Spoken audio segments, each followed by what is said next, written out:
ಚೇತನ್ ಹಾಸನದ ವಾತಾವರಣದಲ್ಲಿ ಬೆಳೆದ ಸಂಯಮಿತ, ಸ್ವಲ್ಪ ಅಂತರ್ಮುಖಿ ಬಾಲಕ. ಬಹಳ ಸಮಯವನ್ನು ಗೆಳೆಯರ ಜೊತೆ ಕಳೆಯುತ್ತಿದ್ದ. ಆದರೆ ತನ್ನ ಹೃದಯದಲ್ಲಿ ಪ್ರೀತಿಯೊಂದನ್ನು ಅನುಭವಿಸಲು ಸದಾ ಜಾಗವಿತ್ತು. ಬೂಬು, ಅಂದರೆ ಭೂಮಿಕಾ, ಕೋಲಾರದ ಜಾಲದಿಂದ ಬಂದಿದ್ದ ಬ್ಲಂಟ್, ಬಿಂದಾಸು ಹುಡುಗಿ. ಕ್ಯಾಂಪಸ್ನಲ್ಲಿ ಎಲ್ಲರನ್ನೂ ತನ್ನ ನಗೆಯ ಮೂಲಕ ಸೆಳೆದವಳು. ಮ್ಯಾಜಿಕ್ನಂತೆ ಅವಳು ಚೇತನನ ಬದುಕಿಗೆ ಬಂದಳು.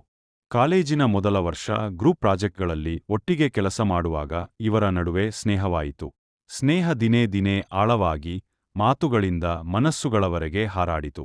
ಚೇತನ್ನ ಕಾಳಜಿ ಬೂಬುಗೆ ಇಷ್ಟವಾಯಿತು. ಬೂಬುಯ ದಿಟ್ಟತನ ಚೇತನಗೆ ಪ್ರೇರಣೆಯಾಯಿತು. ನಾನು ನಿನ್ನ ಮೆಚ್ಚಿಕೊಂಡಿದ್ದೀನಿ. ಆದರೆ ನನ್ನ ಕನಸುಗಳು, ಈ ಪ್ರೀತಿಯ ಪಕ್ಕ ಹೋಗೋದಕ್ಕೆ ಸಮಯವಿಲ್ಲ. ನಾನು ನನಗೆ ಸಿದ್ಧವಾಗುವವರೆಗೆ ನಿನ್ನನ್ನು ಕಾಯಿಸೋ ಹಕ್ಕಿಲ್ಲ. ಅದೊಂದು ಪ್ರೀತಿಯ ಪ್ರಾರಂಭವೂ ಹೌದು, ತಾತ್ಕಾಲಿಕ ಅಂತ್ಯವೂ ಹೌದು. ಕಾಲೇಜು ಮುಗಿಯುವ ವೇಳೆಗೆ ಇಬ್ಬರೂ ಬೇರೆ ಬೇರೆ ದಿಕ್ಕು ಹಿಡಿದರು.